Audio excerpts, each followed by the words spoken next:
dumar hadday gacantaada ka baxaan aadan soo ceshan karin baa jira. dumarkaasi maxaa ka mid ah?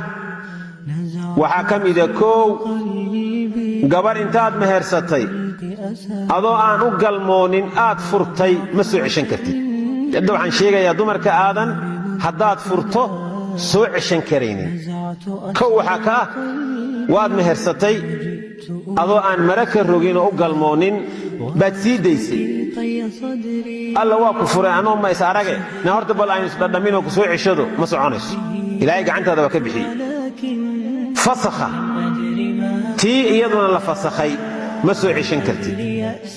tii khulci lagu furay oo warqadda ku iibsatay dalqadaheedii, warqaddii ilaa ay dalqadihii ka tanaasusho meherkeedu ku iibsato siin maayo buu yidhi. markaas tiri meher kama rabo, dalqadihii baan kaga iibsanayaa ee ha i siiyo. soo maadan garan? hadduu saa u furo ma soo ceshan karo. meeshii waxbaa la kala iibsaday, isku soo noqod meeshii ma yaalo, waa lagu kala tegey.